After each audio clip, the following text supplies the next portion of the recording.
లేక ఇళ్లలో లేకపోయినా ఇంకో పరిస్థితుల్లో ఉండకపోయినా రేపు అయిపోతుంది. మ్యాక్సిమం రేపు మొద్దున మధ్యాహ్నంలోపు అయిపోతుంది. ఇది టార్గెట్ పెట్టుకున్నాం, దాని దిశగా వెళ్తున్నాం. అందుకని పొద్దున్న 6 గంటలకి ఈరోజు ప్రారంభం అయిపోయింది. దాదాపు నేను వచ్చే టైంకి 25% అయిపోయింది ఇక్కడ.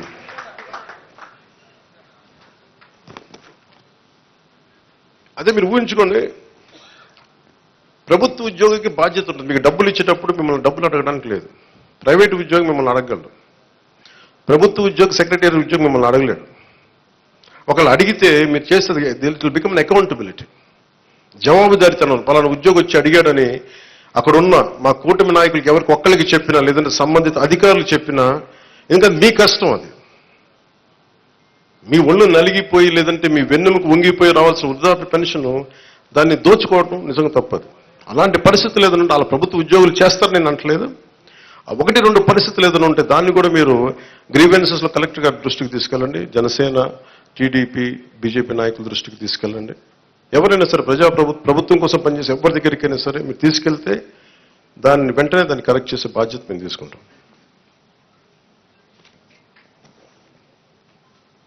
ప్రతి ఎంప్లాయీ దగ్గర ఈరోజు పొద్దున్న నుంచి కనీసం ₹1,00,000 ఉంటారు.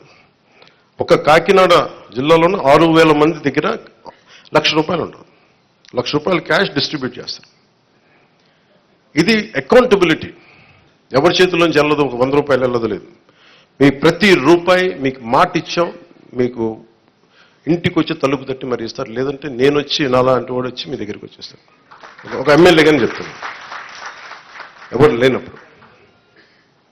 అసలు మన చంద్రబాబు గారు కూడా ఒక మాట ఏం మాట్లాడుకున్నామంటే, అసలు అధికారుల వ్యవస్థని నిర్వీర్యం చేసేసారు ఈ ప్రభుత్వం. ప్రభుత్వ ఉద్యోగుల్ని, వ్యవస్థల్ని నిర్వీర్యం చేసేసింది. మేము వ్యవస్థల్ని మళ్ళీ బలోపేతం చేయాలనుకుంటున్నాం. ఆ వ్యవస్థల్ని బలోపేతం చేసే భాగంలోనే వారికి బాధ్యత ఇచ్చాం. వారే ఈ రోజున మీకు ఇంటింటికి వచ్చి తిరుగుతూ ఉన్నారు. అలాగే ఐపీఎస్ కానీ, ఐఏఎస్ కానీ, రెవెన్యూ కానీ. మీరు మనం చూశారు సివిల్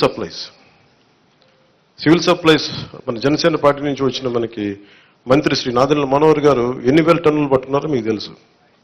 ప్రభుత్వానికి చెందాల్సిన అది మన ప్రజలకు చెందాల్సిన రైస్ అది.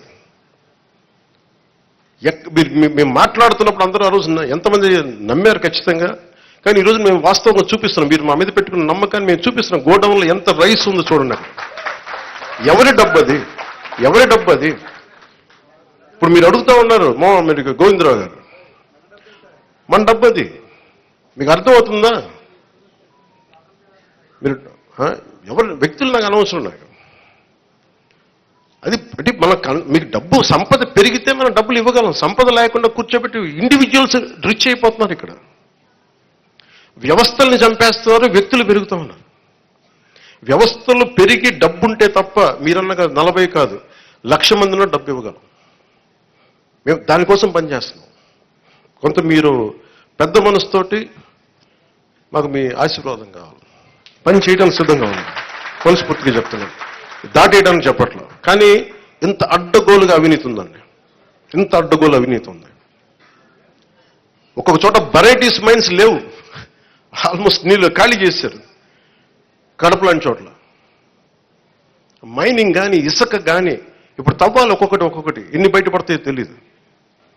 గత ప్రభుత్వం నేను చెప్పాను మీకు, ఇది విండిక్టివ్ గవర్నమెంట్ కాదు, ఇది కరెక్షన్ గవర్నమెంట్. ఇది తప్పులు ఎవరు చేసినా కరెక్షన్ చేస్తాం తప్ప కూర్చోబెట్టి సాధించడానికి మేము లేవు. అందుకే మీరు చూస్తే మేము ఎక్కడ కూడా కూర్చోబెట్టి వాళ్ళు ఎన్ని మాట్లాడుతున్నా వ్యక్తిగతంగా ఎందుకు మాట్లాడమంటే వీఆర్ ప్రో పీపుల్, ప్రజల కోసమే పనిచేసే ప్రభుత్వం ఇది.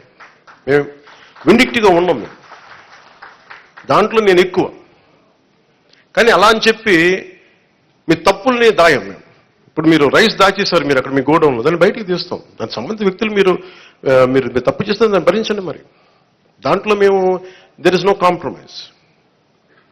ముఖ్యంగా ప్రతి చోట్ల కీలకమైంది కనీస రక్షిత మంచినీరు, కనీస సౌకర్యాలు, రోడ్లు కానీ, మౌలిక వసతులు కానీ ఇవన్నీ బాగుండాలి.